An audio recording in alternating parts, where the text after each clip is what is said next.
Hi and welcome to the channel. Now today's video is about these Goodmans Mezzo SL speakers, come out around about 1968 to 1974 here in the UK.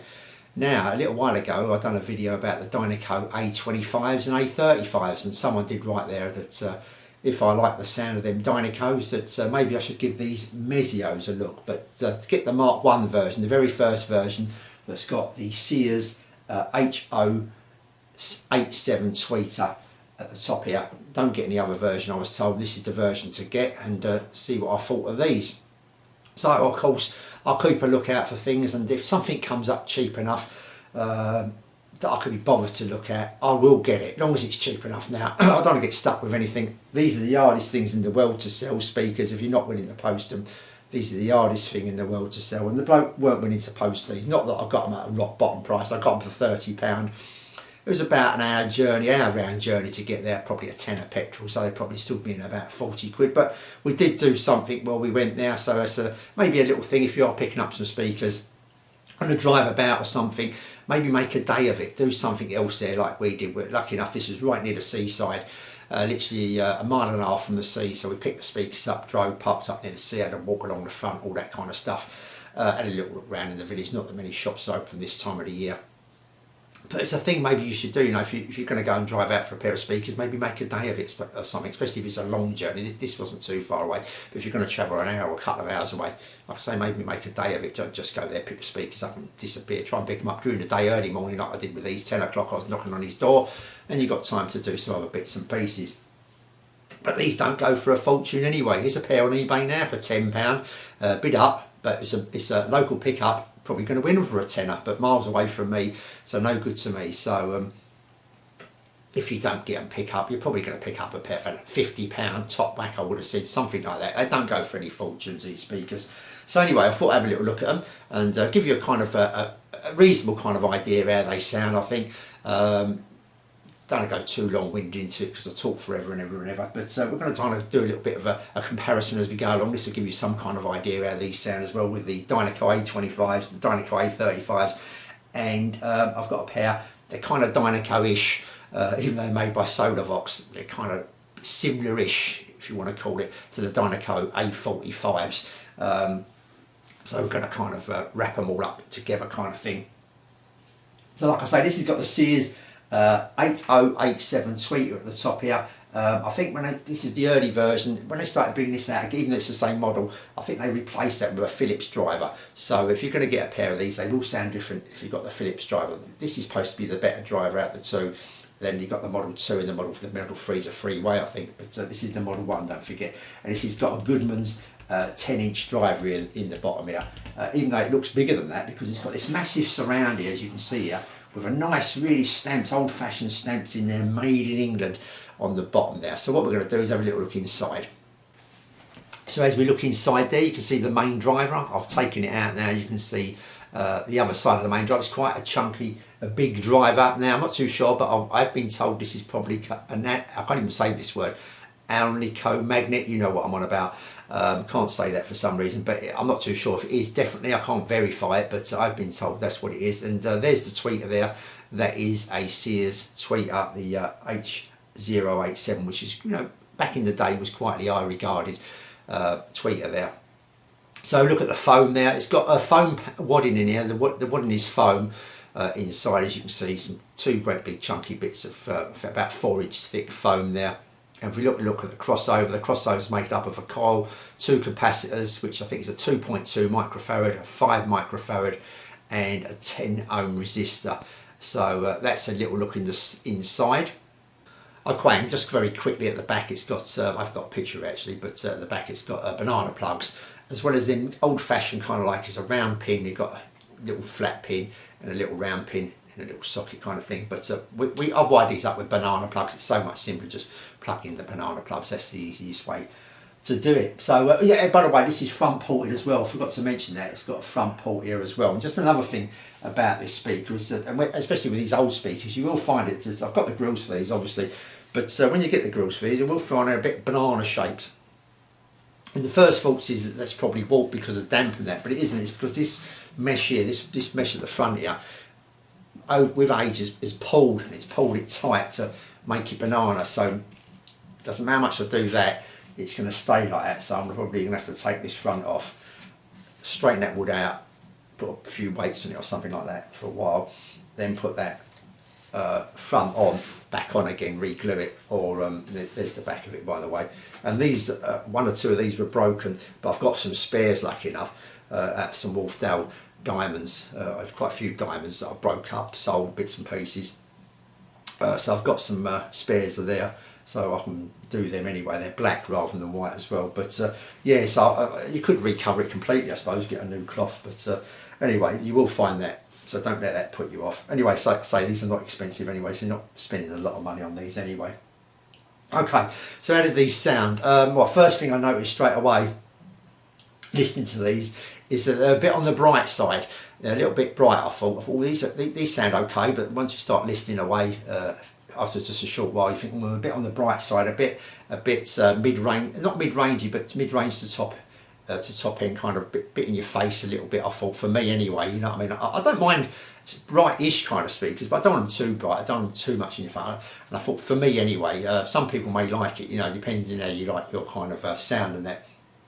So a little bit in my face there. So what I did there, I thought, I looked around for what resistors I had. I thought I'd put a resistor in series with the tweeter, rather than just get my amplifier and turn the amplifier treble down, which obviously is going to bring down other frequencies and whatever, rather than just a complete top end. It's going to kind of make it a more warmer and more rolled off sound. I didn't want to do that. I still wanted to get the deep, you know, what's coming through the top end, but just wanted to tone it down a bit, and obviously the mid range a little bit down, just a little bit as well. So what I did there is put a 2 ohm resistor, 2.2 ohm resistor, there's a picture of it there, in series with the tweeter, and that made it, for my ears, a lot more palatable, shall I say, a lot more nicer to, you know, how I like the sound. And in fact, I probably could quite easily put a 3.3 just to turn it just a fraction more, but we're nearly there now. That's one good thing. So yeah, so you may find these, not maybe to your liking because they're a little bit too bright, and you can, like I say, put a little resistor in series there to help that out.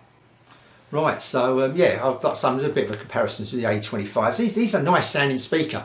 You know, for what you're paying here, just don't get carried away again. It's that, you know, these are not going to sound like a £500 pair of speakers or something like that. But for what you're paying, these are quite a nice sounding speaker. And to go back to how they actually sound as well, this channel's a vintage channel, so we're kind of listening for that vintage sound kind of thing. This is what these sound. These are a vintage sounding pair of speakers. They're not going to sound like a modern £500, like I say, pair of speakers these days. My channel's vintage. I've hooked it up with a few vintage amps and receivers and that, so they're going to give a vintage sound as well. They're not going to give a sound you're going to go and buy today in 2025 when you go and buy an amp, say for £500 or £1,000, something like that. They're not going to give that kind of sound. The top end's not going to be super refined and all that kind of stuff. If you're coming up, if you listen to this, you know, buying this kind of stuff, you're going for a vintage sound, really. Like, you know, no matter what amplifier you kind of buy, that's 50 years old or 40 years old, that kind of thing. It's going to be a vintage kind of sound to it. So that's the kind of sound you're going to get out of these speakers. These are a vintage kind of sounding speakers, and that's the kind of sound I'm liking. I like that kind of 70s kind of sound, that kind of 80s sound, and this is what these give, as well as the other speakers I've kept, like the other Dynacos. That's the kind of sound you're going to get out of them. I found that the top end here, I haven't recapped my 25s. I just found it just a little bit smooth on the 25s, the top end. I wouldn't say these ain't harsh. They're just a little bit of spikiness, just a slight bit of spikiness. I'm talking slight when you compare the difference between the 25s and these. Neither of these being recapped. The 25s hasn't been recapped. My Dynaco A25s, and this hasn't been recapped. Just found it was a little bit smoother, maybe obviously because the crossover is slightly different in that. I think, you know, in this one's got a 5 and a 2, I'm not too sure, a 2.2, I'm not too sure they're kind of made up in the crossover at the moment, while that other crossover in the Dynaco A25s is just one cap. I think it's an 8 microfarad, I could be wrong, but something like that. But it's the same tweeter, so it should sound exactly the same really, but I just found it just a little bit, and it could be, you know, just a little bit slightly spikier, just a little bit, and that could be just to do with replacing that, you know, that capacitors in here could be gone kind of thing, could need replacing and that. So just a slight bit of tinkering around, or maybe that, you know, putting up 1 ohm resistor, another 1 ohm resistor, make it 3.3, maybe tame it down just a little bit. But other than that, you know, this sounded pretty good. Like I say, it's a nice sounding speaker. The bass on here, when we compare it to the A25s, This has got more bass here than the A25s, even though it's got a 10-inch, same size driver, a 10-inch driver.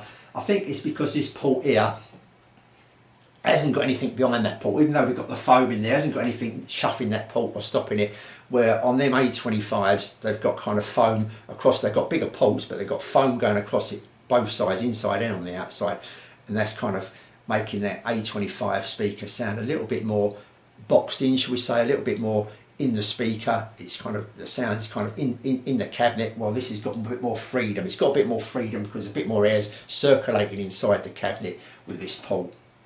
And air's coming out as well. It's just giving it a bit more freedom. It sounds more freer. It's not quite up to my my A35s, my Dynaco A35s. They've got a bit more freedom, but this isn't far off. This is pretty close, freedom-wise. The bass has got the freedom.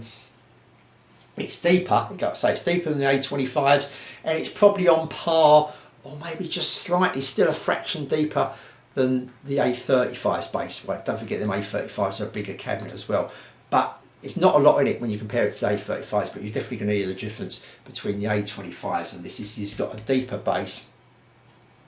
And like I say, it's more freer here when we compare it to the A25s. It's quite a free kind of bass. It's not quite as free and as relaxed and got the room as the A35s for some reason, even though this is ported. But the other cabinets are bigger on them A35s. So all in all, I thought the bass was pretty good. I just felt that the bass had just a little bit more detail in the A35s, not quite as much detail in the A25s, maybe because it's a bit, like I say, it's kind of enclosed in the speaker cabinet itself. So bass on here was pretty good, and a quite nice bass. Got a reasonable amount of freedom, got that kind of dimension to it, and that it's a nice kind of bass, so that's fine. The bass is fine. The vocals sounded really nice on these. The vocals sounded really nice. Guitar, sax, piano, all that kind of stuff sounded nice on these. And like I say, it's just a bit on the top end when they're crashing into cymbals and stuff like that. Just a little bit on the spiky side. And if you haven't put that 2 ohm resistor or 2.2 ohm resistor or 3.3 ohm resistor, I'm only going by the speakers I've got, that you may find these a little bit bright, a little bit more forward from the mid-range upwards kind of thing. So yeah, I'd recommend, if you're feeling that way, that put a resistor in there, something like that, just to tone it down a bit, if you like it a bit like I like it kind of thing. But I'm going to recap these, because I did recap the A35s and them A45s, which are by Solar Box. But going back to the A35 Dynaco, I recapped them, and the tweeters sounded fine when I had them anyway. They're quite nice, you know, they're probably the best sounding speakers I've got, you know, natural sounding, kind of like the true sounding speakers. As soon as I recapped it, it just gives that extra little bit of fine detail in the top end, which is coming through. You did notice a difference in them A35, so it's definitely worth a recap. There's only one capacitor, it's definitely worth the recap. So I'm probably going to recap, well, I'm going to recap these sometime. 2 capacitors, so that's going to be straightforward enough. So I'm expecting that harshness, that just not the harshness, that spikiness, I should say, that little bit of spikiness, just a little bit. I'm expecting that to disappear, because I can't see why it hasn't, because it's the same tweeter that I've got in the A25s, I've got in the A35s, and I've got in them Solarvox A45s, sorry, TK50s, they are TK50s, similar to the Dynaco A45s. I've got them in there, and they all sound nice, so I can't see why this is just a tad, but it is noticeable, a little bit spikier, I thought, than the others, and I think that is probably down to the capacitors in there. I'm expecting this to change. Once I change them capacitors, I may have to just muck about a little bit with that resistor. I may have to put a 3.3 in there or something, or maybe even knock up something around about the 4 ohms. I don't know, because sometimes them capacitors just give a little bit more top end, maybe just, or you know, a bit more easy to go through. You find the signal goes through it. Once you put a new capacitor, you get a little bit more signal out the other end, so it may just bring out the mids and the top end a little bit more, so I may just have to tone it down a fraction. Now when we go to the bass, I mentioned the A35s, and this is on par, could just slightly be a little bit more bass here. These are not, this is a 10-inch driver. I've got 2 8-inch drivers in them TK50s, and they're the same Alico Sears drivers, just the 8-inch versions, as they are in the, these are Sears, as in the A25s I've got in the A35s. They've got a 10-inch version. Them TK50s have got the 8-inch versions, and they're a bigger cabinet, and you get more bass out there. And to be honest with you, even though the Dynaco A35s are the best sounding speaker I've got, don't get carried away again, I'm not saying they're the best sounding speakers ever, but what I paid from the kind of price bracket, they're a good sounding set of speakers. I only paid £25 for them. You know, I don't know what you're going to pay. If you don't start paying 300 quid for them and all that, don't go, you know, silly, because you're talking about Spender BC1 kind of category price wise. You're not going to be far off of that, and they're probably going to sound a lot better. But you know, for the price kind of thing, they're really good. You know, if you get them 100 quid or something like that, you're going to get a decent set of speakers there, that's for certain. Or maybe just a little bit more, 100 quid. You're going to get a decent set of speakers, I think. But I forgot what I was going to talk about now. But yeah, so they're the best sound. I get them out now and again, I put them on. But for listening, I just like the extra bass, the deeper bass that the A50s give me. It's a bit mixed up. The A50s give me, them Solarvox, even though they're probably not as quite as free. And probably not as natural sounding, and they're not far away, but not quite as good sounding, shall I say, as well, overall, as the Dynaco A35s have got. Them TK50s are not a million miles away, and I've still got a little bit of work to do there with the wadding. I did get some wadding, but I'm not quite sure it's correct. I'm going to change that a little bit as well. And they've been recapped and they sound nice anyway as well. But going back to these, I've kind of wandered off in a few different directions and probably got you confused because I'm talking about other speakers that I ain't actually showing you here. But if you've been following me channel, you know the ones I've got. But going back to these, if you're going to pick up these for, I don't know, 50, 60 quid, something like that, and you're going to change that resistor, I think you probably will do, because I think most people are going to find these a little bit too bright. Depending on your amp as well, I suppose. If you've got an amp that's quite neutral, and that you're probably going to get away with. If you've got an amp that's maybe slightly on the bright side, this is going to enhance it even more. So you may want to change that resistor. It's not an hard job. Just take it out and just take a wire off and just solder a resistor between the wire you're just taking off and where it went. A picture again on the screen there, how I did it. It's in series, it's called. It's straightforward enough. You may want to do that just to tone this down a fraction. I will come back, I will recap these, and I'll tell you what they sound like recap. But for as now, to get the video out there, because there are pairs about on eBay and that, and if you're seeing them on there for 40 quid or something, you're thinking, I may take a punt on these, I'm not too sure. They sound fine, just a little bit on the bright side, like I say, with that resistor missing. If you don't put that resistor in, I think you will find it a little bit on the bright side. But for pardon me, I've been talking too long now. For 40 quid, you can't go wrong. You cannot go wrong for 40 quid. Trust me, you know, if you're going to go and buy a pair, you will like these, I think. So that's it. These are the Mezzo, the Goodmans Mezzo SLs. Hopefully you got something out of that. You got some kind of idea of what they sound. I'm going to keep them. I'm going to recap them and tune them up just a little bit more if I can. And these are a fine set of speakers for me at that, you know, this price level. But don't forget, they're going to kind of give you that vintage sound rather than an up-to-date modern sound. They are a vintage sounding speaker. You know, I just want to emphasise that a bit more, because when you talk about the top, it's got the detail on that, but speakers today, decent sets of speakers, they just give you a fine top end. You're just getting a bit more, a bit like adding a super tweeter to it, something. You're just going to get that little bit more extra. You're going to get that finer detail, and you're thinking, well, probably I'm not quite getting it with these, but you're not, because they're a vintage sounding set of speakers kind of thing. You know, that's how they were, and that's how they sound. They still sound good, but they're not going ultra refined, if you know what I mean. Just want to get that point across, because some people may just expect, especially, I've had a few questions, and the reason I'm saying it is you get people with questions that haven't got a lot of money to spend, but think they're going to get something fantastic for it. They're overestimating what they're going to get. And what in this channel I do, and a few other channels do it as well. Especially, I think I would say especially this channel, because there's other channels out there, but they kind of their amplifiers and receivers and that are a higher level. You know, some of my amplifiers and receivers are very cheap. You know, the bottom of the line kind of thing. They're okay-ish, some of them, but they're expecting, you know, to go and buy something like that and get like top quality hi-fi sound that you're going to go and pay a couple of grand for. But it's never ever going to happen, is it? It's never ever going to happen. Like, you know what I mean? You're not going to buy a sports car for, you know, silly money for 20 quid or something like that kind of thing. So that's what I'm trying to get across. You know, with the hi-fi, you're going to get, for the things I recommend and other people recommend, just bear in mind that it's all to do with what you're spending as well. Don't go over the top. When someone says something like, maybe these speakers sound good for 40, 50 quid, don't go, well, that's a good sounding set of speakers, they must sound really good. Look, he's got them up for 400 quid, I'll go and get them, because they're going to be better. They're not, are they? They're not going to be good as another pair of speakers you're going to go and get for 400 quid. They're going to be better than a pair of speakers you're probably going to go and get for 40 quid that generally sell for £40. They're going to be better than them, but they're not going to be better than another pair of speakers. Thinking, you start bidding up on them and going overboard and paying too much, you're going to get in the realms of buying a lot better set of speakers. I think you know what I'm saying. Don't get over, don't get overboard. Don't expect too much. Don't expect it's unbelievable. It's going to sound like a £2 system. It isn't, because you're not paying that kind of money. But for what you're paying, it's going to sound better than other systems you're going to pay for that price. That's what I'm trying to say. That's what the channel's trying to say as well, and I think that's just what other people are trying to say, because you can get caught up with that Sansui. I see 331 go for £399. Someone bought that for.